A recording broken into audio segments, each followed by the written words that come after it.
السلام عليكم ورحمة الله وبركاته. الحمد لله نحمده ونستعينه ونستغفره ونعوذ بالله من شرور أنفسنا ومن سيئات أعمالنا. من يهده الله فلا مضل له ومن يضلل فلا هادي له، ونشهد أن لا إله إلا الله وحده لا شريك له، ونشهد أن سيدنا ومولانا محمدا عبده ورسوله. اللهم صل على سيدنا مولانا محمد طب القلوب ودوائها وعافية الأبدان وشفائها ونور الأبصار وضيائها وعلى آله وصحبه وسلم. أما بعد، فقد قال الله تعالى في القرآن العظيم الفرقان المجيد: أعوذ بالله من الشيطان الرجيم، بسم الله الرحمن الرحيم. وويل للمشركين الذين لا يؤتون الزكاة وهم بالآخرة هم كافرون. قال النبي صلى الله عليه وسلم: إذا كانت لك 200 درهم وحال عليها الحول ففيها 5 دراهم وليس عليك شيء حتى يكون لك 20 دينارا وحال عليها الحول ففيها نصف دينار أو كما قال عليه الصلاة والسلام. صدق الله العظيم وصدق رسوله النبي الكريم. سبحانك لا علم لنا إلا ما علمتنا إنك أنت العليم الحكيم. رب اشرح لي صدري ويسر لي أمري واحلل عقدة من لساني يفقهوا قولي. إن أريد إلا الإصلاح ما استطعت وما توفيقي إلا بالله. புகழனைத்தும் அல்லாஹ் ஒருவனுக்கே உரித்தாகட்டுமாக. சலாத் என்னும் கருணையும் சலாம் என்னும் ஈடேற்றமும் ஈருலக சர்தார் எம்பெருமானார் ரசூலே கரீம் ஸல்லல்லாஹு அலைஹி வஸல்லம் அவர்கள் மீதும், அவர்களுடைய அடிச்சுவடுகளை கடுகளவன் பிசகாது வாழ்ந்து வந்த உத்தம சத்திய சஹாபாக்கள், தாபிஈன்கள், தபா தாபிஈன்கள், நபிமார்கள், வலிமார்கள், ஷஹீதுகள் மற்றும் நம் அனைவர்கள் மீதும் ஏனைய இஸ்லாமியர்கள் மீதும் என்றென்றும் நிலவட்டுமாக. ஆமீன். பேரன்பிற்கும் பெரும் மதிப்பிற்கும் உரிய பெரியோர்களே, அல்லாஹ்வின் நல்லடியார்களே, அல்லாஹ் ஜல்ல ஷானஹு வ தஆலாவின் பெரும் கிருபையினால் புனித ரமலான் மாதத்தை அடைந்து 19ஆம் நாள் தராவீகை நிறைவு செய்து அமர்ந்திருக்கிறோம். அல்ஹம்துலில்லாஹ். இதுவரை உடல் ஆரோக்கியத்தை தந்து அமல் செய்ய வாய்ப்பளித்த அல்லாஹ் ஜல்ல ஷானஹு வ தஆலா இனி வரும் காலங்களிலேயும் முழுமையான உடல் ஆரோக்கியத்தோடு நல்லமல்கள் செய்யும் பாக்கியத்தை அல்லாஹ் நம் அனைவர்களுக்கும் நசீபாக்கி தருவானாக. ஆமீன். இன்றைய தலைப்பு ஜகாத்தின் சட்டங்கள். ஒவ்வொரு ஆண்டும் நினைவூட்டப்படுகிற, ஞாபகப்படுத்தப்படுகிற விஷயங்கள். ஒரே ஒரு விஷயம் மட்டும் மற்ற வருடங்களை விட மாறுபடும். அது என்னன்னா, அமௌண்ட், தங்கத்தினுடைய வேல்யூ மாறும், வெள்ளியினுடைய வேல்யூ மாறும். அதனால நிசாப், யாருக்கு ஜகாத் கடமை, யார் ஜகாத் வாங்கலாம், இதுவும் மாறும். அவ்வளவுதான். இது அல்லாம மற்றவைகள் எல்லாம் எல்லா வருடமும் சொல்லப்படுகிற அதே விஷயங்கள் தான் இருக்கும். வேற எந்த மாற்றமும் இருக்காது. யாருக்கு ஜகாத் கடமை, யார் ஜகாத் கொடுக்கணும் என்ன அதனுடைய நிபந்தனைகள்? முதலாவது நிபந்தனை, முஸ்லிமுக்கு கடமை. இது என்ன விளையாட்டுத்தனமா இருக்கு? பின்ன ஒரு காஃபித்தியா போய் ஜகாத் கேட்க முடியும் அப்படின்னா, காலம் அப்படியும் ஒரு நிலைமைய கொண்டு வந்துருமோன்னு யோசனையா இருக்கு. ஏன்னா ஒரு காஃபிர் தொழுகிறான், ஒரு காஃபிர் நோம்பு தொழுகிறான், ஒரு காஃபிர் சகர் சாப்பிடுறான். காஃபிர் குனிந்து எந்திக்கிறதுக்கு பேரும் நாம அவர் தொழுதார் அப்படின்னு தான் சொல்றோம். ஒரு காஃபிர் நம்மளோட சேர்ந்து கஞ்சி குடிச்சா அதுக்கு பேரும் நாம அவர் இஃப்தார் செய்தார் அப்படிதான் சொல்றோம். ஒரு காஃபிர் நம்மளோட சேர்ந்து 4 மணிக்கு சோறு சாப்பிட்டா அதுக்கு பேரு அவர் சகர் செய்தார் அப்படின்னு தான் சொல்றோம். அதையும் தாண்டி இப்ப வித்தியாசமான நடக்குது. சமத்துவ இஃப்தார், அதெல்லாம் இஃப்தார் விழான்னு தான் போடுவாங்க. இப்பெல்லாம் என்னடான்னா சமத்துவ இஃப்தார் விழா. அது என்ன சமத்துவ இஃப்தார் அப்படின்னா, எல்லாம் மும்மத தலைவர்களும் மும்மதத்தை சார்ந்தவர்களும் அந்த இஃப்தார்ல கலந்துகிறது. அதுக்கு பேர் சமத்துவ இஃப்தார். அதனால இதை சொல்ல வேண்டியது இருக்கு. இஃப்தார் முஸ்லிமுக்கு சொந்தமானது, சஹர் செய்யறது ஒரு முஸ்லீம் லா இலாஹ இல்லல்லாஹ் முஹம்மது ஸல்லல்லாஹு சொன்னவர் அந்த சஹருடைய நேரத்துல உணவு சாப்பிடக்கூடிய சாப்பாட்டுக்கு பேரு சஹரு. அவரும் சோறு தான் சாப்பிடுவார், மத்தவனும் சோறு தான் சாப்பிடுவான். ஆனா அவன் சாப்பிட்டா அதுக்கு பேர் சோறு, இவர் சாப்பிட்டா அதுக்கு பேர் சஹர். அவனும் அந்த டைம்ல கஞ்சி தான் குடிப்பான், களிமா சொன்னவரும் அந்த டைம்ல கஞ்சி தான் குடிப்பார். அவன் கஞ்சி குடிச்சா அதுக்கு பேர் கஞ்சி குடிக்கிறது, இவர் கஞ்சி குடிச்சா அதுக்கு பேரு இஃப்தார், நோன்பு துறப்பது. இப்படி டிஃபரெண்ட் இருக்கு. ஆனா இந்த காலத்துல கொஞ்சம் கொஞ்சமா போக போக அதெல்லாம் எல்லோருக்கும் உண்டானது போல. ஏன்னா சமத்துவ பொங்கல் மட்டும் அவங்கள நம்மளோட சேர்ந்து கொண்டாடுறாங்களே, இப்ப நாம மட்டும் சமத்துவ இஃப்தார் கொண்டாடுனா என்ன அப்படின்னு கேள்வி. சமத்துவ பொங்கல்னா சோத்தை வச்சு கிண்டி விடுறது. என்னைக்கு நம்ம வீட்டுல சோறு பொங்கிக்கிட்டே தான் இருக்கு, டெய்லி பொங்கலா தான் இருக்கு, டெய்லி சோறு சமைச்சுக்கிட்டே தான் இருக்கும், டெய்லி சாப்பாடு சமைக்கிறோம். அதே மாதிரி அது ஒண்ணு அப்படின்னு நினைச்சுதான் கலந்து கொள்ளணும். இல்லைன்னா அது ஒரு இபாதத்து, அது ஒரு வணக்கம் அப்படின்னு நினைச்சு சமத்துவ பொங்கல்லே ஒரு முஸ்லீம் போய் கலந்து கொள்ளக்கூடாது என்கிற நிலை. இப்ப ஜகாத்தினுடைய முதல் கடமை, முதல் விஷயமே என்னன்னா அவர் முஸ்லீமா இருக்கணும். முஸ்லிமின் மீதுதான் ஜகாத்து கடமை. முஸ்லிம் அல்லாதவருக்கும் ஜகாத்துக்கும் எந்த சம்பந்தமும் கிடையாது. இரண்டாவது கடமை பாலிகாகி இருக்கணும், அதாவது புலு 15 வயசை தாண்டி இருக்கணும். ஒரு குழந்தைக்கு சொத்து இருக்கு. இப்ப நம்ம பிள்ளைங்க மேலேயே நம்ம சேர்த்து வைக்க ஆரம்பிக்கிறோம்.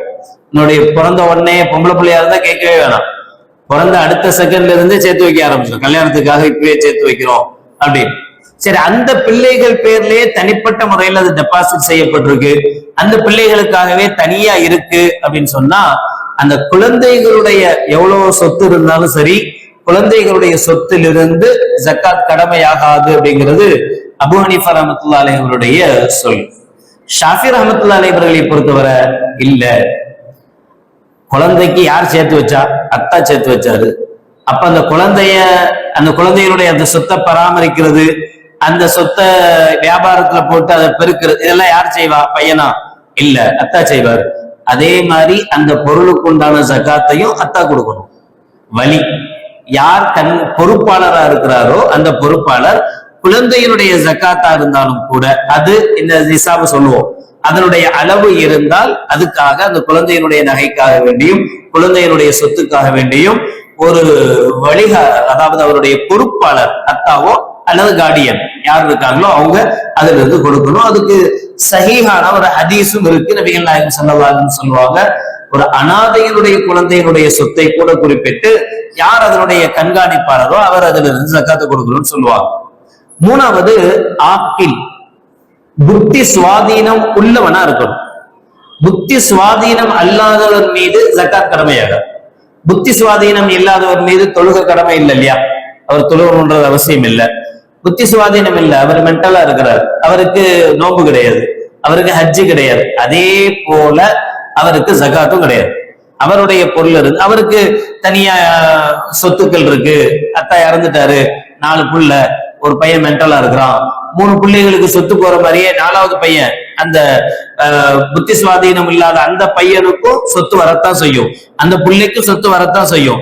அப்ப அந்த சொத்திலிருந்து ஜக்காத் கடமையாகுமா?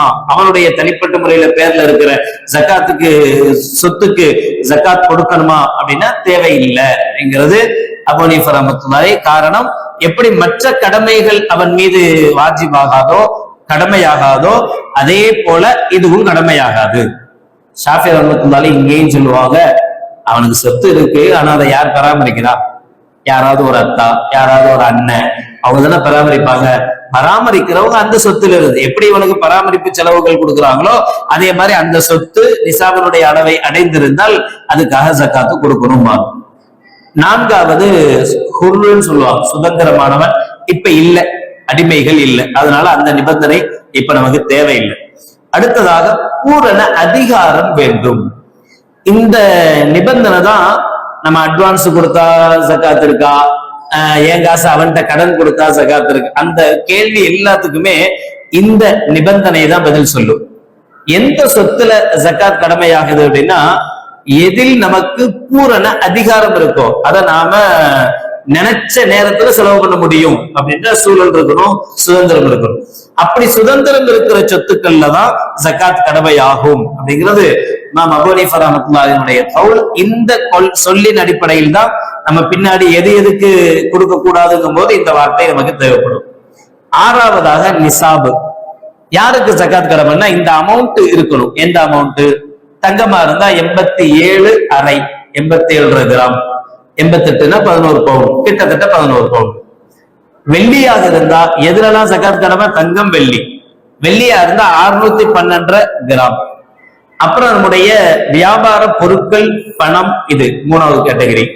அதனுடைய நிசாப் எவ்வளவுன்னா இந்த 612 கிராமினுடைய வேல்யூ, அதனுடைய அமௌண்ட் எவ்வளவோ அந்த அமௌண்ட்டுனான காசு. 4வது ஆடு, மாடு, ஒட்டகை. இந்த 3லையும் ஜகாத். பண்ணைகள் வச்சிருப்பாங்கல்ல, வளர்ப்பு பிராணிகள், அந்த பண்ணைகளுக்கு ஜகாத் வாஜிபாகும். 5வது விவசாய நிலையங்கள்ல உருவாகக்கூடிய அதாவது சேர்த்து வைக்கக்கூடிய பொருள், உதாரணமா அரிசி, கோதுமை, பார்லி, இது மாதிரி உண்ணக்கூடிய உபயோக பொருட்கள். தக்காளி, கத்திரிக்காய், வெண்டைக்காய், அதுக்கெல்லாம் ஜகாத் இல்லை. அதெல்லாம் உடனே பறிச்சு உடனே காலியா வரும். இதெல்லாம் சேமித்து வைக்கக்கூடியது. இது மாதிரியான பொருட்களுக்கு ஜகாத் வாஜிபாகும். இந்த 5 விஷயம், 1 தங்கம், 2வது வெள்ளி, 3வது அமௌண்ட் காசு, 4வது ஆடு, மாடு, ஒட்டகம். ஆடு, மாடு, ஒட்டகம் மட்டும்தான். இதெல்லாம ஒருத்தர் கோழி பண்ண வச்சிருக்கிறாரு, எத்தனை கோழி ஜகாத்து கொடுக்கணும், எத்தனை கோழிக்கு எத்தனை கோழி ஜகாத்து அப்படின்னா கணக்கு கிடையாது.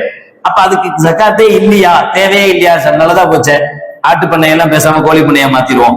ஆட்டு பண்ணை இருந்தா ஜகாத்து கொடுக்க வேண்டியது இருக்கு, கோழி பண்ணை இருந்தா ஜகாத் வேணாமா அப்படின்னு மாத்த முடியாது. ஏன் முடியாதுன்னா கோழிக்குத்தான் ஜகாத் இல்ல, கோழியினுடைய வேல்யூக்கு ஜகாத் இருக்கு.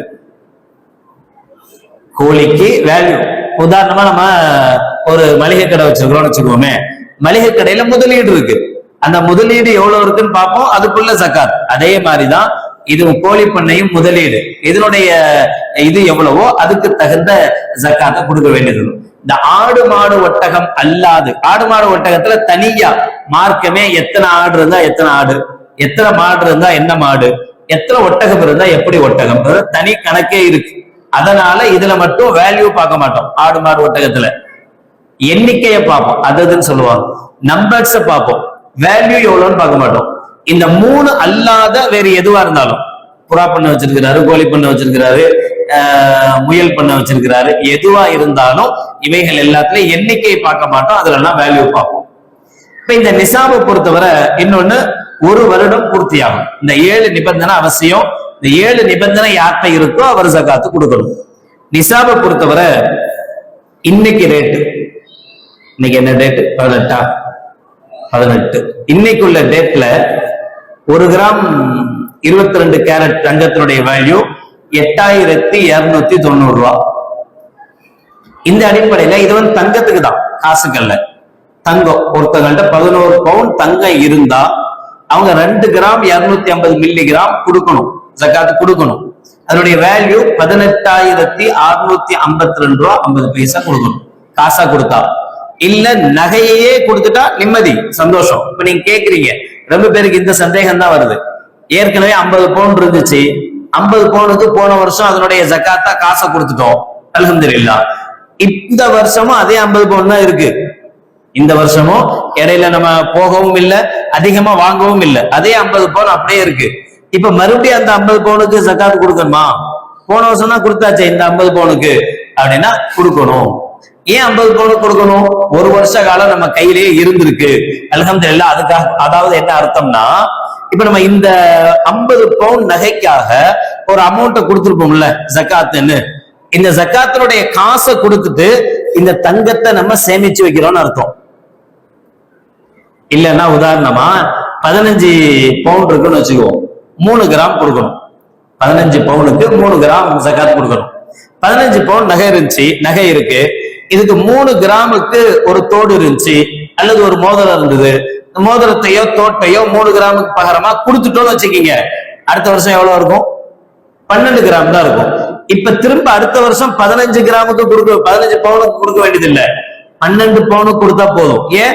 3 கிராம கொடுத்துட்டோம், இப்ப நம்ம கையில இல்ல, போயிடுச்சு. ஆனா நம்ம அப்படி செய்ய மாட்டேங்கிறோம். தங்கத்துல ஜக்காத்து கடமையானா தங்கத்தையே நம்ம கொடுக்கறது இல்லை. நாம என்ன செய்யறோம் அப்படின்னா, அந்த தங்கத்துடைய வேல்யூ என்ன, 15 பவுன் என்கிட்ட இருந்துச்சு, 3 கிராம் கொடுக்கணும். 3 கிராம்னா இந்த இன்னைக்கு உள்ள ரேட்ல 24,870 ரூபா, 25,000 ரூபான்னு வச்சுக்கோமே. 25,000 ரூபாய் அமௌண்ட் ஆகுது 3 கிராம். 25,000 ரூபாய கொடுத்துட்டா ஜக்காத்து கடமை நீங்கிருச்சு. ஆனா பவுனு 15ஆவே தான் இருக்கும். அடுத்த வருஷமும் 15 பவுன் அப்படியே இருக்கும். இதுக்கு என்ன அர்த்தம்னா, 25,000 ரூபாய் பணத்தை கொடுத்துட்டு நம்ம இன்னொரு 3 கிராம் வாங்கி இதுல சேர்த்துக்கிட்ட மாதிரி அர்த்தம். 15 பவுன் இருந்தது இல்ல, 3 கிராம கொடுக்கணும் இல்ல, 12 கிராம் ஆகும் இல்ல, திரும்ப அந்த 3 கிராம வாங்கி வச்ச மாதிரி அர்த்தம். அதனாலதான் நகைக்கு மட்டும் ஒவ்வொரு வருஷமும் எவ்வளவு இருந்தாலும், எத்தனை வருஷம் அதுக்கு ஜக்காத்து கொடுத்திருந்தாலும், மறு வருஷம் அந்த நகை அப்படியே நம்மள்கிட்ட இருந்தா திரும்ப அந்த நகைக்கு உண்டான முழு ஜக்காத்தையும் கொடுக்க வேண்டிய அவசியம் வருதே தவிர, இல்லைன்னா போன வருஷம் கொடுத்தாச்சே திரும்ப இந்த வருஷம் கொடுக்கணுமான்ற கேள்வி இதுல வராது. அடுத்து வெள்ளி, அல்லது வெள்ளி அதிகமா இருக்கிறது இல்ல, காசு பணம், எவ்வளவு பணம் இருந்தா ஜக்காத் வாஜிப்? இன்னைக்கு உள்ள ரேட்டுக்கு வெள்ளி 114 ரூபா. 2006ல, ஆமா 2007ல சில்வர் 13 ரூபா கிராம். 2000க்கு பின்னாடிதான் சொல்றேன், முன்னாடி இல்ல. 2007ல, 2025ல 114 ரூபா. எவ்வளவு வேல்யூ ஏறி இருக்குன்றது கொஞ்சம் யோசிங்க. இவ்வளவு தூரம் கூட தேவையில்லை. போன வருஷம் 2024ல வெள்ளியினுடைய கிராம் 80 ரூபா. நம்ம ரமதான் டைம்ல 80 ரூபா. எவ்வளவு கூடி இருக்கு ஒரே வருஷத்துல? 24 ரூபா, 34 ரூபா கூடி இருக்கு. கரெக்டா கணக்கு? தப்பா இருந்தா சொல்லுங்க. 34 ரூபா ஒரு வருஷத்துல, அதாவது 10 வருஷத்துக்கு கூட வேண்டிய அமௌண்ட் ஒரு வருஷத்துல கூட இருக்கு. இவ்வளவு பாருங்க, இஸ்லாம் எவ்வளவு அழகா கணிச்சிருக்குன்னு சொல்லி. பணத்தை பணமா சொல்லாம 20,000 ரூபாய் இருந்தா ஜக்காத்து, 50,000 ரூபாய் இருந்தா ஜக்காத்து அப்படி சொல்லல. 2006ல 13 ரூபான்னு இருக்கும்போது 11,000 ரூபாய், 612 கிராம் உடைய வெள்ளியினுடைய ரேட் அப்ப 11,000, அதாவது 12,000 ரூபாய் இருந்தா ஜக்காத் வாஜிப். எப்ப? 2006ல. இப்ப 114 ரூபாய் ரேட்டுக்கு போட்டா 612 கிராம் வெள்ளியினுடைய ரேட்டு 69,825 ரூபாய், 69,825, கிட்டத்தட்ட 70,000 ரூபாய். அப்ப 7,000 ரூபாய் இருந்திருக்கு 2006ல. 11,000 ரூபாய் இருந்தா ஜக்காத் வாஜிப். இப்ப 70,000 ரூபாய் ஒருத்தட்ட, கிட்டத்தட்ட 70,000 ரூபாய் ஒருத்தட்ட ஒரு வருஷம் அளவுக்கு சேமிப்பிலேயே இருந்தாதான் அவர் மேல ஜக்காத் வாஜிப். இல்லைன்னா அவர் மேல ஜக்காத் வாஜிப் இல்லை. யாரு ஜக்காத் கொடுக்கிற அளவுக்கு உண்டான தகுதி இல்லையோ அவர் தான் ஜக்காத் வாங்க முடியும். யாரு ஜக்காத் கொடுக்கிறாரோ அவர் இந்த பக்கம் கொடுத்துக்கிறது, அந்த பக்கம் ஜக்காத்தை அடுத்தவங்கள்ட்ட வாங்கிக்கிறது வாங்க முடியாது. அப்படி நாம கொடுக்கவும் கூடாது. நாம ஜக்காத்தை, தர்மத்தை யாருக்கு வேணாலும் கொடுக்கலாம். சதக்கான்னு சொல்றோம்ல, தான தர்மம் சொல்றோம்ல, யாருக்கு வேணா கண்ணை முடிந்து கொடுக்கலாம். அது முஸ்லீமா இருக்கணும்னு தேவையில்லை, காஃபிரா இருக்கணும்னு அவசியம் இல்லை, ஏழையா இருக்கணும், எந்த நிபந்தனையும் கிடையாது. யாருக்கு வேணாலும் கொடுக்கலாம் தான தர்மத்தை, அது கணக்கே கிடையாது. ஆனா ஜக்காத்தை முஸ்லிமுக்குத்தான் கொடுக்கணும், காஃபிருக்கு கொடுக்க முடியாது. காஃபிருக்கு கொடுக்க கூடாது, முஸ்லிமுக்கு தான் கொடுக்கணும். முதல்ல முஸ்லிமான்னு பார்க்கணும். அதனால ரோட்ல நிக்கிறாங்க சதக்கா கேட்டு, ரோட்ல கேட்டு வர்றாங்க, நம்ம கடையை தேடி வர்றாங்க, அவங்களுக்கு எல்லாம் நம்ம ஜக்காத்துல இருந்து கொடுக்க கூடாது, சதக்கால இருந்து தான் கொடுக்கணும். ஏன்டா அவங்க முஸ்லீமா என்ன எதுவுமே நமக்கு தெரியல. இப்ப கம்பல்சரி முஸ்லீமுன்னு நமக்கு தெரியணும், முஸ்லிமுக்கு தான் கொடுக்கணும். அதே மாதிரி அவங்க ஜக்காத்து வாங்க தகுதி என்பதும் தெரியணும். யார் ஜக்காத்து வாங்க தகுதி உள்ளவங்களோ, யார் இந்த அளவுக்கு அமௌண்ட் இல்லாம இருக்கிறாங்களோ அவங்களுக்கு தான் ஜக்காத்து கொடுக்க முடியுமே தவிர மத்த யாருக்கும் ஜக்காத் கொடுக்க முடியாது. பொதுவாகவே அதிகமா வர்ற கேள்விகள் என்ன அப்படின்னா, நான் 1 லட்ச ரூபாய் சம்பாதிக்கிறேன், நான் எவ்வளவு ஜக்காத் கொடுக்கணும்? எனக்கு ஒரு 2 வீடு இருக்கு, வீட்டுல இருந்து இத்தனை லட்சம் ரூபாய் வாடகை வருது, நான் எவ்வளவு ஜக்காத் கொடுக்கணும்? இதுதான் அதிகமான பேருடைய கேள்வி. இப்படி போட்டு குழப்பவே கூடாது. தங்கம் பிரிச்சிருங்க, பினிஷ். பொதுவா ஆண்கள்கிட்ட தங்கம் இருக்கிறது இல்ல, பெண்கள்கிட்ட இருக்கு. பெண்களுடைய நகை, அதுக்கு தனி ஜக்காத்துன்னு வச்சுக்குவோம். ஆண்களை பொறுத்தவரை பொதுவா அதையும் சொல்லிடுறேன், ஜக்காத் கடமையாகிறது குடும்பத்துக்கு, ஃபேமிலிக்கு ஜகாத் கடமையாகாது. தனித்தனி நபருக்கு ஜகாத் கடமையாகும். என்கிட்ட இந்த அமௌண்ட் இருந்தா எனக்கு ஜகாத் கடமை. என் ஒய்ஃப்ட 11 பவுனுக்கு மேல நகை இருந்தா ஒய்ஃபுக்கு ஜகாத் கடமை. ஒய்ஃபுக்காக நான் கொடுத்தா கூடும், அது வேற. உதாரணத்துக்கு இப்படி பாருங்க, ஒய்ஃப்ட ஒரு 15 பவுன் நகை இருக்கு, மனைவிட்ட இருக்கு. ஆனா கணவரை பொறுத்தவரை இவர்கிட்ட இந்த 70,000 ரூபாய் ஒரு வருஷம் சேமிப்புங்கிறது இல்ல. காசு வருது, சம்பாதிக்கிறாரு, செலவு பண்றாரு, இப்படியே போய்கிட்டே இருக்குதே தவிர இவர்கிட்ட ஒரு வருட காலங்கள் சேமிப்பா 70,000 ரூபாய் இல்ல அப்படின்னா ஒய்ஃபுக்கு ஜக்காத் கொடுக்கிறது கடமை, அடுத்தவங்களுக்கு கொடுக்கணும். கணவர் அடுத்தவங்கள்ட்ட ஜக்காத்து வாங்கலாம், இவருக்கு கொடுக்க கூடாதுன்றதல்ல. ஒய்ஃப்ட தான் ரொம்ப நகை போட்டிருக்காங்களே அதனால இவருக்கு கொடுக்க இல்ல, இவருக்கு கொடுக்கலாம். ஒய்ஃபுடைய ஜக்காத்த கணவனுக்கே கொடுக்க கூடாது, கணவருடைய ஜக்காத்த ஒய்ஃபுக்கே கொடுக்க கூடாது. அதுதான் தப்பு. பரவாயில்ல, எனக்கு ஜக்காத் கடமை நீ வச்சுக்க, உனக்கு ஜக்காத் கடமை என்கிட்ட கொடுத்துது, அப்படி வாங்க கூடாது. ஜக்காத் கடமையான ஜக்காத்த வெளியில கொடுக்கணும். இவருக்கு ஜக்காத் கடமை இல்ல, இவருக்கு கம்மியான கஷ்டப்படுறாரு அப்படின்னா இவர் பிறரிடம் இருந்து அடுத்தவங்கள்ட்ட இருந்து என்ன செஞ்சுக்கலாம், ஜக்காத்த வாங்கிக்கலாம். இது ஒண்ணு. ரெண்டாவது, தங்கம் பார்த்த பிரிச்சிருங்க. இப்ப நம்மள்ட்ட ஆடோ மாடோ ஒட்டகமோ அதெல்லாம் நமக்கு இல்ல, விட்டுருவோம், அதெல்லாம் இல்ல. அப்புறம் விவசாயம், அதுவும் நம்மள்ட்ட இல்ல, விட்டுருவோம்.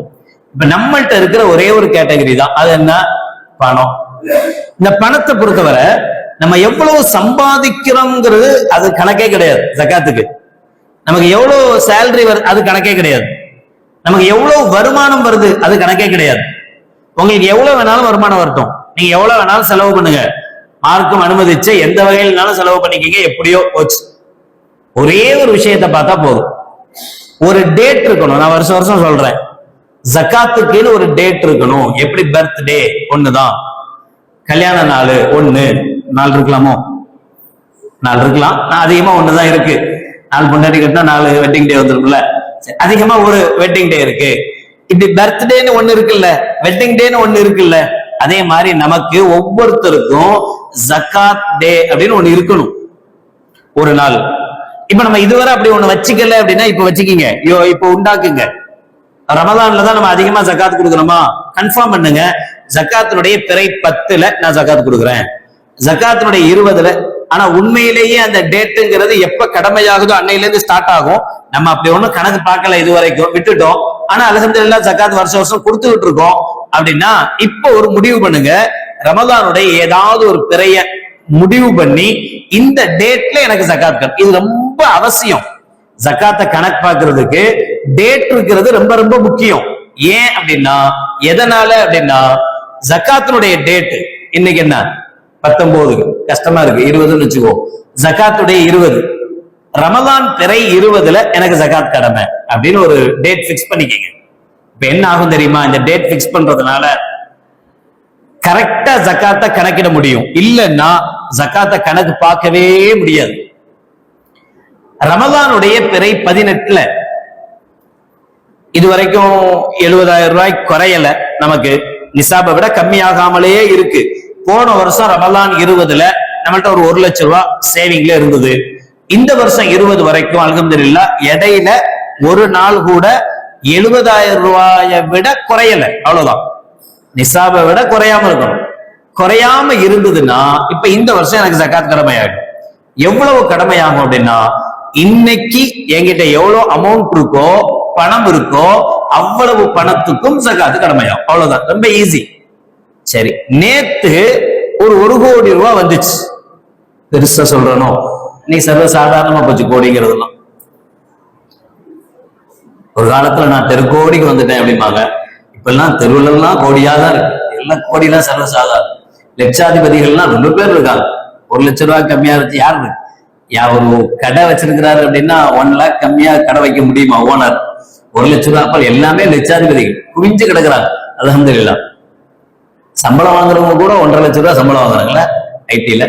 அதனால லட்சம் கோடி எல்லாம் பெரிய, சரி கோடி வேணாம்னா லட்சமே வச்சுக்கோமே. இன்னைக்கு எனக்கு ஜக்காத் கடமை 20, இதான் என்னுடைய டேட்டு. நேத்து 19ல எனக்கு ஒரு 20 லட்சம் ரூபாய் 50 லட்சம் ரூபாய் பணம் மொத்தமா கைக்கு வருது.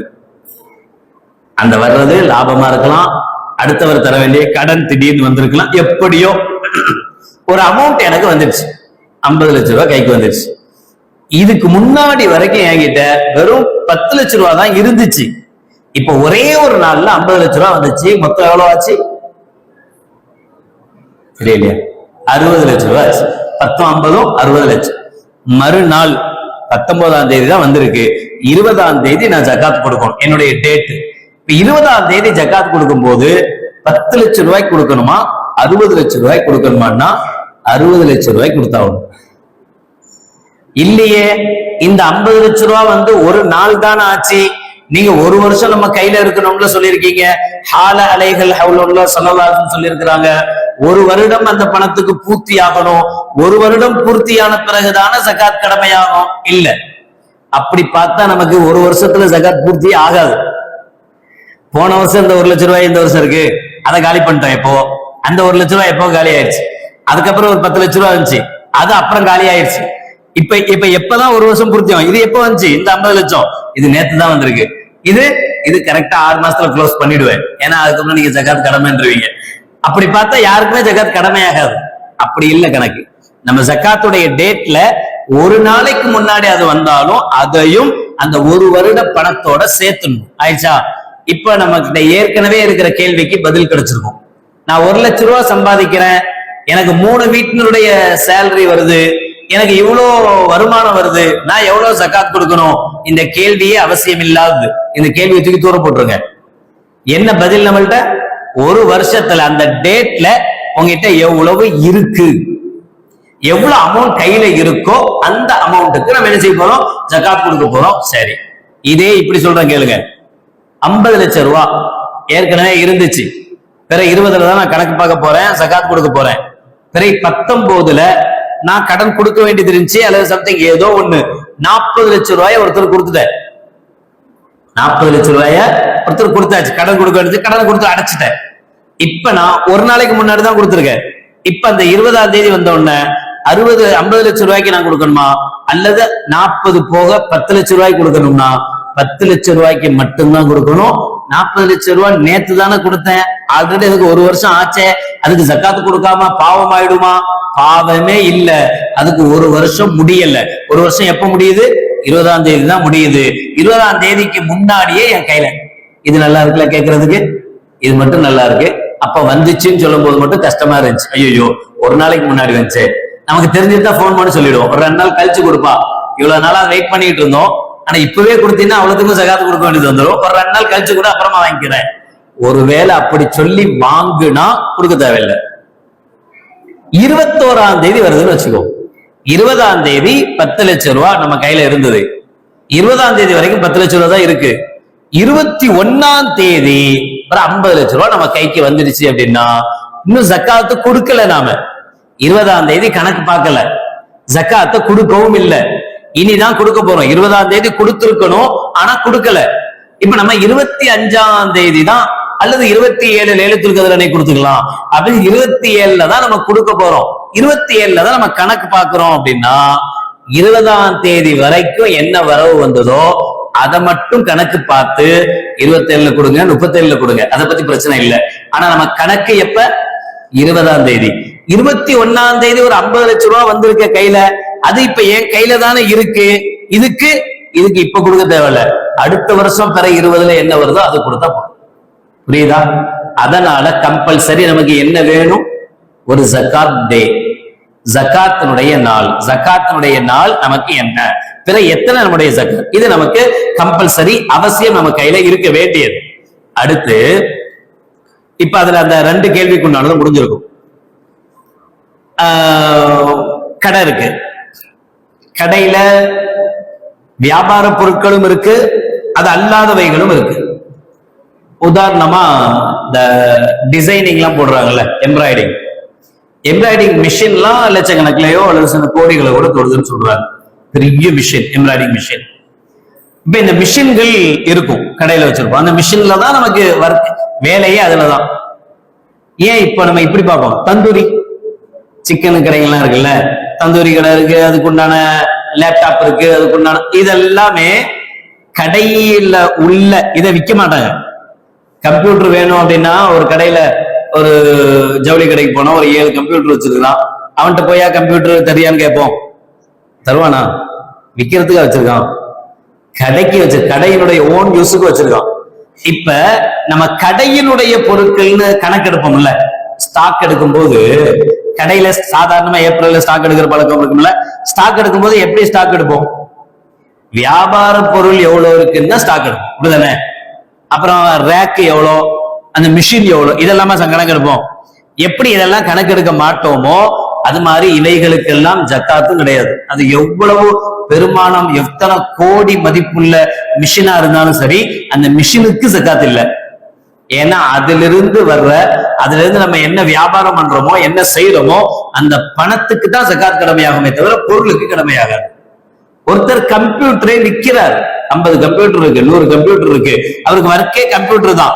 நல்லதா போச்சு, அஜத் கம்ப்யூட்டருக்கு ஜக்காத் இல்லைன்னு சொல்லிட்டாரு. 100 அதான் முதலீடே, அவருடைய வியாபாரமே அதான். இப்ப அவர் கம்ப்யூட்டருக்கு ஜக்காத் கொடுக்கணும். ஏன்? அது விற்பனை பொருள், அது கடையினுடைய மராமத்துக்காக உள்ள பொருள் அல்ல, அது விற்பனை பொருள். இதை ஞாபகம் வைக்கணும். இந்த விற்பனை பொருள் எல்லாமே இப்ப நம்ம சொல்றதின்படி, இன்னைக்கு உள்ள ரேட்டின் படி இந்த 69,825 ரூபாய், கிட்டத்தட்ட 70,000 ரூபாய் மதிப்புள்ள பொருட்கள் இருந்தால், ஒருத்தருடைய கடையில இவ்வளவு ஸ்டாக் இருந்தா அவர் மேல ஜக்காத் கடமையாயிடும். அவர் கம்பல்சரி ஜக்காத் கொடுக்கணும். 2.5% ஜக்காத் கொடுக்கணும். ஜக்காத் எப்பவுமே டேட்ல, அதாவது இங்கிலீஷ் டேட்ல முடிவு பண்ணக்கூடாது, திரை கணக்குல தான் முடிவு பண்ணும். நீங்க ரமலான்ல முடிவு பண்ணுங்க, ரபி லெவல்ல முடிவு பண்ணுங்க, எப்ப வேணா வச்சுக்கீங்க, அதை பத்தி பிரச்சனை இல்லை. ஆனா கம்பல்சரி அது அரபிக் டேட்டா இருக்கிறதா நல்லது. ஏன் அப்படின்னா, அரபிக் நாளுக்கும் இங்கிலீஷ் நாளுக்கும் உங்களுக்கு தெரியும், சுமார் 11 நாள் ஒரு வருஷத்துக்கு டிஃபரெண்ட் வந்துட்டே இருக்கும். அப்படி பார்க்க போனா 32 வருஷத்துல ஒரு வருஷம் டிஃபரெண்ட் வரும். இப்ப கூட நீங்க செய்தியில பார்த்திருப்பீங்க, ஒரே வருடத்தில் 2 பெருநாள் எவ்வளவு அப்படின்லாம் பார்த்திருப்பீங்க. ஒரே வருஷத்துல 2 பெருநாள், ஜனவரியில ஒரு பெருநாள் வந்திருக்கும், டிசம்பர்ல இன்னொரு பெருநாள் வந்துடும். இது ஆல்ரெடி வந்திருக்கு, இதெல்லாம் பெரிய அதிசயம்லாம் கிடையாது. ஒவ்வொரு 32 வருஷத்துக்கு ஒரு தடவை வரத்தான் செய்யும், கண்டிப்பா வரும். ஆனா அத திடீர்னு அப்படியே எடுத்து போட்டு இது பண்றாரு. அதனால அது பெரிய ஆச்சரியம்.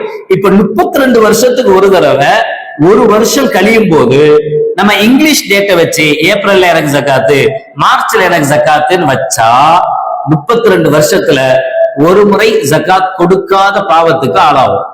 புரியுதா? அதனாலதான் கம்பல்சரி இது சந்திர ஆண்டுகள்ல வைக்கணும்.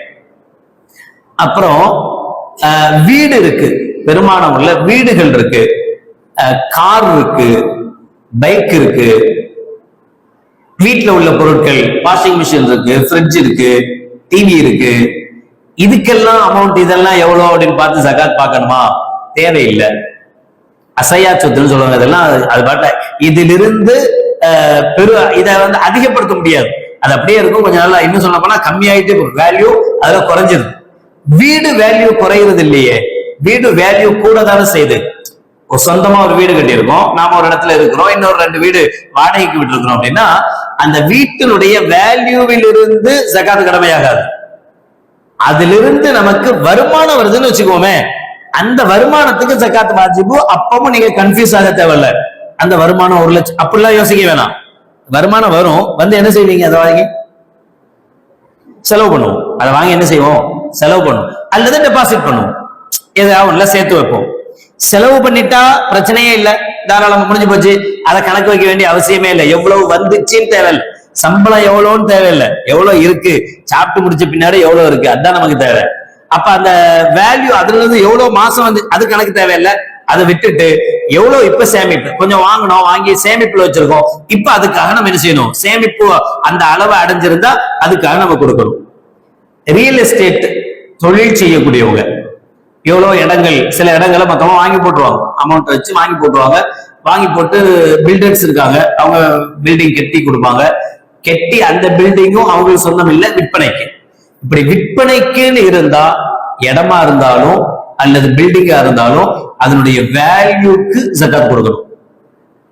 இப்ப நான் ஒரு பில்டர்னு வச்சுக்குவோம், எனக்கு என்ன வேலை அப்படின்னு இப்ப ரொம்ப பேர் அதை செய்யறாங்க, அல்ஹம்துலில்லாஹ். என்ன வேலை அப்படின்னா, ஒரு இடத்த வாங்குவேன் காசை கொடுத்து, அந்த இடத்துல பில்டிங் கட்டுவேன், 12 மாடி 15 மாடி பில்டிங் கட்டுறது. அதுக்கப்புறம் அதை ஒவ்வொருத்தரும் வித்துறது. இப்ப இந்த 12 மாடி பில்டிங்கையும் விற்பனைக்கு தான், இது முழுக்க விற்பனைக்கு தான். அப்ப இதனுடைய வேல்யூ என்னவோ அந்த வேல்யூக்கு உண்டான ஜக்காத், ஒரு வருஷம் நிறைவடைந்திருந்தால் அதனுடைய வேல்யூக்கு உண்டான ஜக்காத்து அவர் என்ன செய்யணும், கண்டிப்பா கொடுக்கணும். இல்ல நம்ம சொந்தத்துக்கு வாங்கணும், நம்மள்ட்ட ஒரு வீடு இருக்கு, அங்க தங்கி இருக்கோம், இன்னொரு இடம் வந்துச்சு, 3 பிள்ளைங்க இருக்காங்க, ஒரு பிள்ளைக்கு உதவும் அப்படின்னு ஒரு இடத்த, ஆனா இடம் நம்ம பேர்ல தான் இருக்கு, புள்ள பேர்ல மாறல. ஆனா நாம எதுக்காக வாங்கியிருக்கோம் அந்த இடத்த, நம்மளுடைய சொந்த தேவைக்காக வாங்கியிருக்கோம். பிள்ளையா இருந்தாலும் நம்ம சொந்த தேவை. இன்னும் ஒரு வருஷம் போச்சு, இன்னொரு இடத்த வாங்கணும், இன்னொரு பிள்ளைக்காக கொடுத்துடலாம் அப்படின்னு வாங்கி வச்சிருக்கோம். இன்னொரு இப்படியே நாம 5 இடம் வாங்கினாலும் சரி, 10 இடம் வாங்கினாலும் சரி, அது எல்லாமே நம்ம ஓன் யூஸ்க்குன்னு வாங்கி இருந்தால் அந்த நிலத்தினுடைய வேல்யூக்கு ஜக்காத்து வாஜிபாகாது, கடமையாகாது. ஆனா இப்படி வாங்கணும், காஞ்சிபுரம் தாண்டி வாங்கினா கம்மியா கிடைக்குதான், 4 வருஷத்துல ரேட் ஏறிடுமா, மீஞ்சூர் தாண்டி வாங்கினா கம்மியா கிடைக்குதான், அப்புறமா ஒரு 10 வருஷம் போனா ரேட் ஏறிடுமா அப்படின்னு இப்போதைக்கு இருக்கிற காசை சேஃப்டி பண்றதுக்காக ஒரு இடத்த வாங்கி போட்டிருக்கோம். அந்த இடத்த ஓன் யூஸுக்காக வாங்கல, அது வேல்யூ ஏறின பின்னாடி வித்துடலாங்கிற எண்ணத்துல வாங்கி இருந்தால் அந்த இடத்தினுடைய வேல்யூக்கு ஜக்காத்து கொடுக்கணும். எந்த வேல்யூ? அது இருக்கு, 2 வேல்யூ இருக்கு. ஒண்ணு கவர்மெண்ட் போடுற வேல்யூ, இன்னொன்னு நாம விற்கும் போது நாம ஒரு வேல்யூ போடுறோம். இப்ப அந்த விக்கிற வேல்யூக்கு இப்ப அந்த இடம் எவ்வளவு விக்குதோ அதுக்கு கொடுக்கணுமானா தேவையில்லை. ஏன் தேவையில்லைன்னா இப்ப நம்ம அதை விக்கல, சும்மா கிடக்குது, நாளைக்கு என்ன ஆகும் தெரியாது, ஏறவும் செய்யலாம் இறங்கவும் செய்யலாம், அல்லாஹ்வுடைய நாட்டம் நமக்கு தெரியாது. அப்ப கவர்மெண்டினுடைய வேல்யூ அதுக்கு என்னவோ அந்த வேல்யூக்கு ஜக்காத் கொடுத்தாலே போதுமானது. உங்களுக்கு மனசு கேட்கல, சே கவர்மெண்ட் வேல்யூ என்ன 110 ரூபா 150 ரூபான்னு சொல்றான், ஆனா விக்கிறது பார்த்தா 1500 ரூபாய் 3000 ரூபான்னு விக்கிறான். அதாவது சம்பந்தமே இல்லாத டிஃபரெண்ட் இருக்கு. கவர்மெண்டுடைய வேல்யூக்கும் விக்கிற வேல்யூக்கும் சம்பந்தமே இல்ல. மனசே நமக்கே மனசு கேட்க மாட்டேங்குது. இல்ல எனக்கு இவ்வளவு பெரிய சொத்து இருக்கு, இதுக்கு போய் நான் இவ்வளவு கம்மியாவா ஜக்காத் கொடுக்கறது அப்படின்னு நீங்க இப்ப இருக்கக்கூடிய மார்க்கெட் வேல்யூக்கே ஜக்காத் கொடுத்தால் அல்ஹம்துலில்லாஹ், அவ்வளவு வேணாம்னு சொல்ல மாட்டோம், தப்பில்லை. ஆனா கடமை என்ன, கவர்மெண்ட் வேல்யூக்கு கொடுத்தாலே போதுமானது. இன்னொரு முக்கியமான கேள்விகள் மோஸ்ட்லி எல்லாத்துக்கும் இருக்கிறது என்னன்னா, கடன் இருக்கு, கடன் இருக்கு, அது இருந்துகிட்டே தான் மொத்தா போற வரைக்கும் கடன் இருக்கு, கடன் இருக்கு. இப்ப இது என்ன செய்ய, கடனுக்கு ஜகாத் கொடுக்கணுமா? சொல்றேன், 1 லட்சம் ரூபாய் ஒருத்தர் சம்பளம் வாங்குறாரு, சம்பளம் வாங்கி 50,000 ரூபாய் அவருடைய குடும்ப செலவு, மாசம் மாசம் அரிசி, இது வாடகை, அது இது இதுக்கே அவருக்கு சரியா போயிடுதுன்னு வச்சுக்கோ. இவர் நமக்கு தான் 1 லட்சம் ரூபாய் வருதே அப்படின்னு சொல்லி ஒரு கார் வாங்கிட்டார்.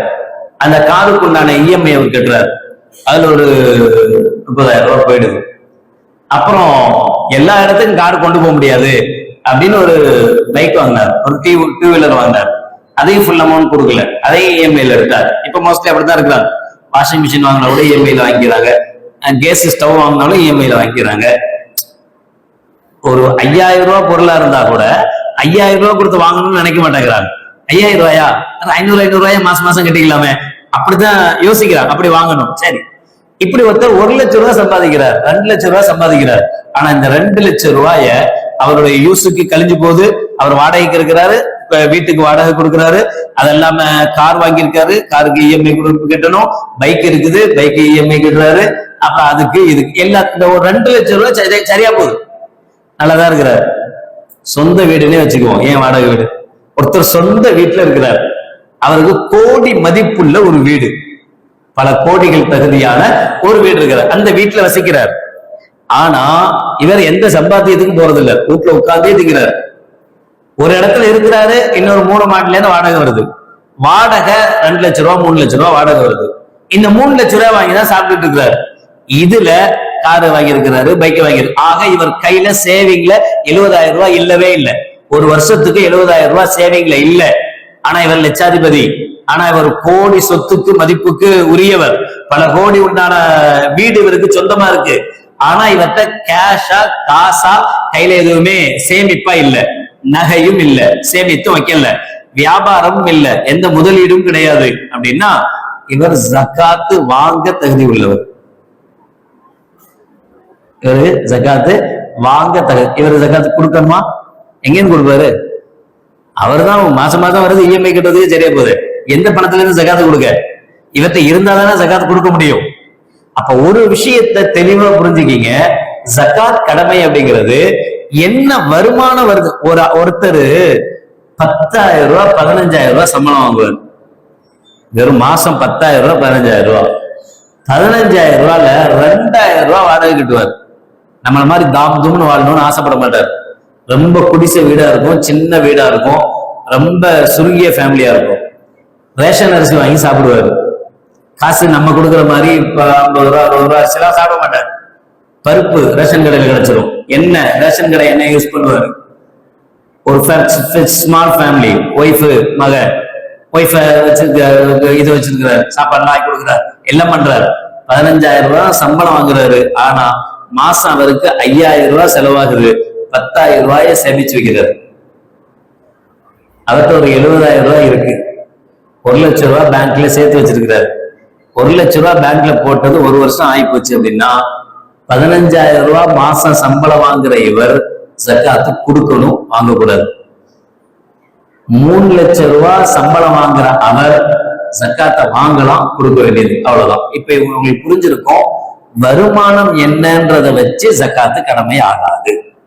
வருமானத்தை பத்தி நமக்கு பிரச்சனையே கிடையாது.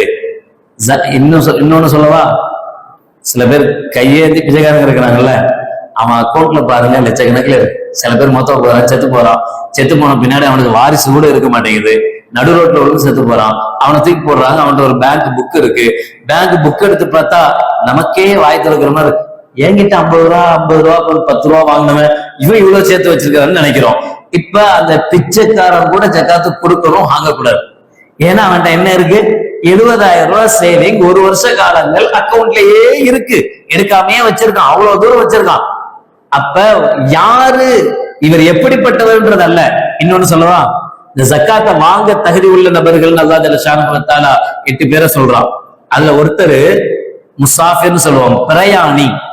அதாவது ஒருத்தர் வெளியூருக்காரர், வெளியூர்ல பெரிய பணக்காரர், பெரிய கோடீஸ்வரர், நல்ல சம்பாத்தியம், நம்ம எல்லாமே இருக்கு. ஆனா அவர் சென்னைக்கு வந்தார். முதல்ல சொல்லுவாங்கல்ல, சென்னைக்கு வந்தாலே போண்டி ஆயிடுவான், எவனாவது எதையாவது பிடிச்சி. அவர் மஞ்சப்பையில சில லட்சத்தையோ கோடியையோ கொண்டு வந்தாருன்னு வச்சுக்குவோம். வந்து இங்க முதல்ல கோயம்பேட்டில் இறங்கினாரு, இப்ப கிளாம்பாக்கத்து, அவ்வளவுதான் வித்தியாசம். கிளாம்பாக்கத்துல இறங்கின உடனே எவனோ பையோட தூக்கிட்டு போயிட்டான். பாவம், பெரிய கோடீஸ்வரரு, ஒரு பெரிய முதலீட்டுக்காக சென்னைக்குள்ள வந்தவர், காலெடுத்து வச்சவரு. ஆனா இங்க வந்த இடத்துல இப்ப பிச்சைக்காரனா இருக்கிறார். 5 பைசாக்கு வழி இல்ல, சாப்பாட்டுக்கு வழி இல்ல, கஷ்டமா இருக்கிறார். அப்படின்னா இவருக்கு ஜக்காத்தை கொடுக்கலாம், இவர் ஜக்காத்தை வாங்கலாம். இவர் ஊர்ல கோடீஸ்வரன் ஆச்சே, பெரிய ஆளாச்சே, பெரிய ஆள் தான். இப்ப ஜிபே இருக்கு, திடீர்னு வர வச்சிடலாம், அதெல்லாம் வேற. சப்போஸ் அவர்கிட்ட ஜிபே இல்ல, மொபைல் இல்ல, ஊர்ல உள்ள பணத்தெல்லாம் வர வைக்க முடியாது, கஷ்டப்படுற, திடீர்னு மாட்டிக்கிட்டாரு. சரி, மொபைலையும் சேர்த்து திருட்டு போயிட்டான்னு வச்சுக்குவோம். எடுத்துட்டு போனாங்க, மஞ்சள் பையை மட்டும் வாங்கிட்டு போவாங்க. இப்ப அப்படிதான் செய்யறாங்க, கத்தி கொண்டு காட்டுறான், மரியாதையா இருக்கிறதெல்லாம் கொடுக்குறான். இந்த இருக்கிறதெல்லாம் மொபைல் கிபைல் எல்லாத்தையும் சேர்த்தா கொடுக்குறது, எல்லாம் போயிடுச்சு. இப்ப இவரால ஜிபேயும் பண்ண முடியாது, மண்ணாங்கடையும் பண்ண முடியாது, எதுவுமே இல்லை. ஆனா இவர் பெரிய பணக்காரன் தான், பெரிய கோடீஸ்வரன் தான். ஆனா இப்ப இவர் பிச்சைக்காரர். இவருக்கு ஜக்காத்தை கொடுக்கலாம், இவர் ஜக்காத்தை வாங்க. அதனாலதான் நான் சொல்றேன், ஜக்காத்து வாங்குறது கொடுக்கிறதுங்கிறது எவ்வளவு சம்பாதிக்கிறாங்கிறத வச்சு இல்ல, அவங்கள்ட்ட சேமிப்பு இருக்கா இல்லையா என்பதை வச்சுதான் ஜக்காத் முடிவாகும். ஷாஃபி இமாமை பொறுத்தவரை கடன் 3 விதமா கடனை பிரிச்சிருங்க. ஒரு கடன் இருக்கு, வாரா கடன். சில பேர் நம்மள்ட்ட கடன் வாங்கி, மோஸ்ட்லி நமக்கு அப்படித்தான் இருக்கு. சில பேர் கடனை வாங்கியிருக்காங்க, எப்ப தருவானே தெரிய மாட்டேங்குது. இந்த தந்துடுறேன் அப்படின்னு வாங்கியிருப்பான். அதுக்கப்புறம் நம்ம எங்கெல்லாம் பாக்குறோமோ அங்கெல்லாம் கண்ணில் படாம ஓடி போயிடுவான். போன் போட்டா எடுக்க மாட்டான், சுவிட்ச் ஆஃப்னு ஒரு மத்த எல்லாம் நடக்கும், ஆனா கடன் மட்டும் தர மாட்டான். இது வருமா வராதா அல்லாஹு ஆலம், மொத்த போறதுக்குள்ள வந்தா உண்டு, வராம போனாலும் போச்சு. இது வாரா கடன், கம்பல்சரி வராது, நமக்கு நல்லா தெரியுது. ஒரு வேளை வந்தால் சந்தோஷம், அது வேற விஷயம். இந்த வாரா கடனை எல்லா இமாமும் சொல்றாங்க, இதுக்கு நாம ஜக்காத் கொடுக்க வேண்டிய அவசியம் இல்லை. நம்ம வருஷம் வருஷம் ஜக்காத்து கொடுத்துட்டே இருக்கு, அவன்கிட்ட போச்சு காசு, அவன்கிட்ட இருக்கு, அதுக்கு நம்ம வருஷம் வருஷம் ஜக்காத்து கொடுத்துட்டே இருக்க முடியுமா? வருமா வராதான்னு கூட தெரியல, நம்ம காசே இல்லை. இப்பதான் அந்த நிபந்தனை வருது. எது? நம்மளுடைய மில்கியத்துல இருக்கணும், நமக்கு அதை தசர்ருஃப் செய்யறதுக்கு, அதை புழங்குறதுக்கு உண்டான பயன்பாடு இருக்கும் இல்ல. அவன் கையில போய் மாட்டிக்கிச்சு, அவன் தருவானா தரலையா தெரியல. அதனால வாரா கடனாக இருந்தால் கம்பல்சரி வராதுன்னு நம்ம நம்பி இருக்கிறோம், வந்தா சந்தோஷம். அப்படிப்பட்ட கடனா இருந்தா அந்த கடனுக்காக நம்ம ஜகாத் கொடுக்க வேண்டிய அவசியம் இல்லை. இன்னொன்னு ரொட்டேஷன், மோஸ்ட்லி அதிகமா வியாபாரிகள்கிட்ட இதுதான் இருக்கு. இதுல ரெண்டு விதமா இருக்கு. ஒரு சில இடங்கள்ல மால்ல எல்லாம் என்ன செய்யறாங்க அப்படின்னா, ஒரு கம்பெனிக்காரன் தன்னுடைய கம்பெனியை மால்ல கொண்டு வந்து வைக்கிறான், தன்னுடைய பொருளை வச்சு அவனே அங்க ஒரு ஆள் போடுறான், அதை விற்பனைக்காக ஆள் போட்டு விற்கிறான். விற்கும் போது எவ்வளவு போகுதுன்றது மட்டும்தான் கணக்கு. இவ்வளவு காலத்துல இவ்வளவு வித்திருக்கா, இதனுடைய லாபத்துல ஒரு பகுதி மாலை சார்ந்தவனுக்கு போயிடுது, இன்னொரு பகுதி பொருளை சார்ந்தவனுக்கு வந்துருது. மீதி பொருள் தங்கிடுச்சு, ஸ்டாக் ஆயிடுச்சு அப்படின்னா யார் போட்டானோ அவனே ரிட்டர்ன் எடுத்துக்கிறான். மால்ல சில மால்கள் இப்படிதான் நடக்குது, இல்ல நான் தப்பா சொல்றேன்னா நடக்குதா? சரி, இப்படி இருந்தா இத ஒரு மால் வச்சிருக்கிற ஒருத்தர் அவர் தன்னுடைய பொருளுடைய வேல்யூல இந்த பொருளை சேர்க்கணுமானா சேர்க்க கூடாது. நீ இப்படி வைங்க, சில நண்பர்கள் இருப்பாங்க, என்ன செய்வாங்க, கடை வச்சிருக்கிற ஒரு மொபைல் கடை வச்சிருக்கிற ஒருத்தர், ஆனா அவர்கிட்ட போய் எனக்கு ஒரு 10 மொபைல் கொடு நான் விற்கிறேன் அப்படி சொல்லி வாங்கிக்குவோம். 10 மொபைலை வாங்கிட்டு விற்போம். வித்ததுல 5 மொபைல் வித்துடுச்சு, 5 மொபைல் விற்கல. இந்த 5 மொபைல் என்ன செய்வோம், திரும்ப அவன்கிட்டே கொண்டு போய் கொடுத்து 5 மொபைல் எனக்கு விற்கலப்பா, இதை நீயே வச்சுக்க, இந்த 5 மொபைலுக்கு உண்டான காசுன்னு ஒரு அமௌண்ட் கொடுத்துடுறோம். இப்ப இந்த 10 மொபைல் நம்ம கடனா வாங்கிட்டு வந்ததுதான். ஆனா இது எப்படிப்பட்ட கடன் அப்படின்னா, இதனுடைய வேல்யூ, இதனுடைய முதல் நம்மளது இல்ல, இதனுடைய முதல் அவரது. நம்ம வாங்கியிருக்கோம், வித்தா நமக்கு காசு, விக்கலன்னா பொருளை திருப்பி கொடுக்க போறோம். இப்படிப்பட்ட பொருள் இருந்தா இத நம்முடைய வியாபாரத்துடைய வேல்யூல சேர்க்க வேண்டிய அவசியம் இல்லை. வித்து நமக்கு கையில வந்தது இல்ல, அந்த பணத்தை மட்டும் சேர்த்தா போதும். இன்னொன்னு இருக்கு, அது என்னன்னா, அது சாதாரணமா எல்லா வியாபாரிகளும் செய்யறது. சரக்கு வாங்குவோம், சரக்கு வாங்கிட்டு பாதி அமௌண்ட் கொடுப்போம், மீதி அமௌண்ட் கொடுக்க மாட்டோம். இங்க வித்துக்கிட்டே இருக்கும். விற்பனை போன பிறகு அடுத்த மாசம் வருவாரு, இல்ல வாரம் வருவாரு, இல்ல டெய்லி வருவாரு. வரும்போது அவரு கொஞ்சம் கொஞ்சமா கொடுத்து அந்த அமௌண்ட்டை கழிப்போம். அதுவும் ஃபுல்லா கழிக்க மாட்டோம், அது ஒரு பாதி தூரம் போனோம்னா இன்னும் கொஞ்சம் முதலீட்டு வாங்கிக்கும். இதுதான் மோஸ்ட்லி நடக்குது.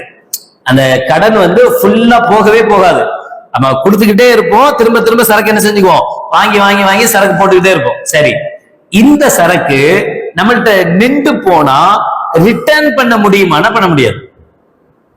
என்ன அடிப்படையில் இவங்க சரக்கு நமக்கு தர்றாங்க அப்படின்னா, ஃபுல் சரக்கு உங்களுக்கு எவ்வளவு சரக்கு வேணும், இவ்வளவு வேணும் வச்சுக்கீங்க, சரக்கு உங்களுது முடிஞ்சிருச்சு. இப்ப எனக்கு தர வேண்டிய பணத்துக்கு மட்டும் நான் வாரம் வாங்கிக்கிறேன், டெய்லி வாங்கிக்கிறேன், மாசம் வாங்கிக்கிறேன் அப்படின்னு ஏதோ ஒரு தவணை அடிப்படையில அமௌண்ட் வாங்கிக்கிறாரே தவிர, ஆனா பொருள் நமக்கு சொந்தமானதா மாறிடுச்சு, நமக்கு சொந்தமானதுதான், நாம தான் கொடுத்துட்டு இருக்கோம்.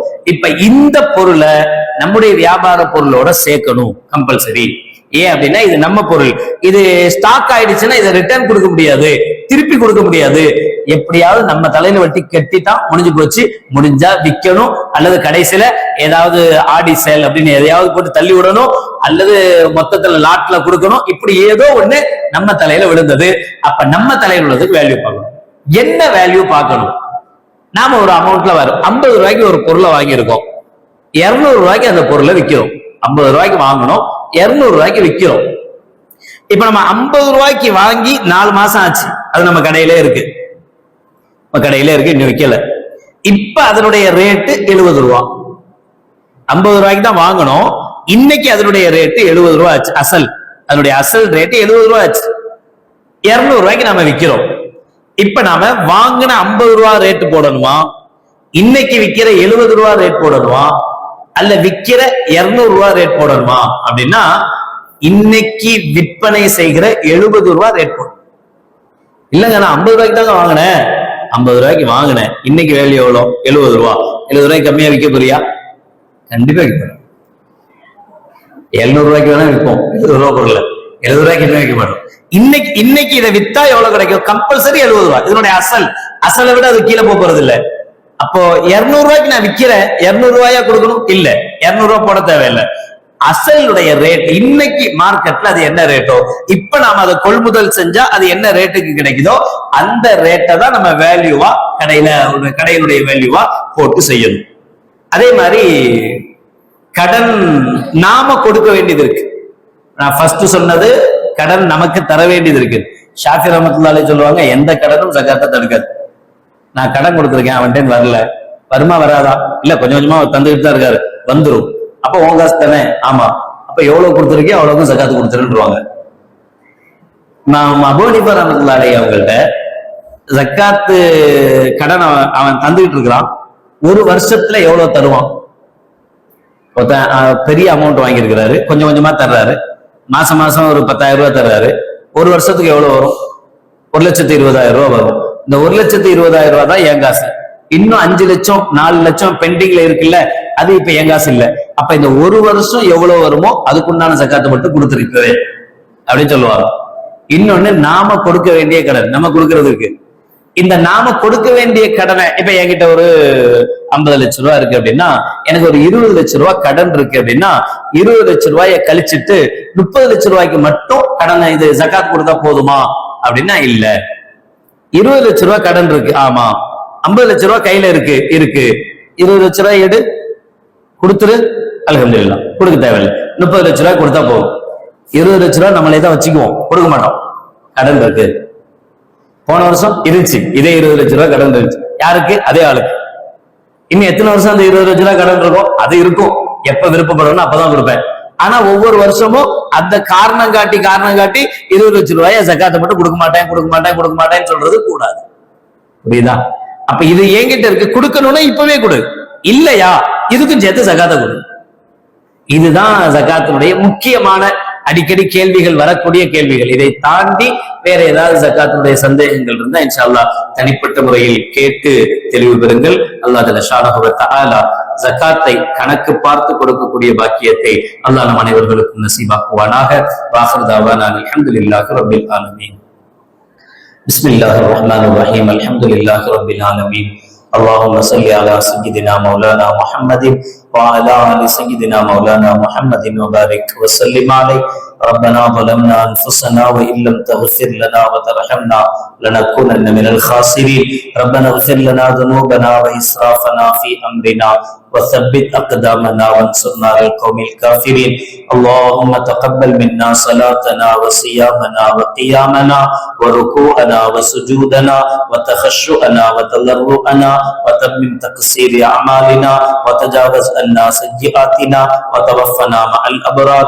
اللهم إنك عفو تحب العفو فاعف عنا يا كريم يا رحيم يا الله. ربنا آتنا في الدنيا حسنة وفي الآخرة حسنة وقنا عذاب النار. وصلى الله تعالى وسلم على خير خلقه سيدنا محمد وعلى آله وأصحابه أجمعين. سبحان ربك رب العزة عما يصفون وسلام على المرسلين والحمد لله رب العالمين. سبحان الله وبحمده سبحانك اللهم وبحمدك أشهد أن لا إله إلا أنت أستغفرك وأتوب إليك. سبحان ربك رب العزة عما يصفون وسلام على المرسلين والحمد لله رب العالمين. صلى الله على محمد صلى الله عليه وسلم. صلى الله على محمد صلى الله عليه وسلم. صلى الله على محمد يا ربي صل عليه وسلم. السلام عليكم ورحمة الله وبركاته.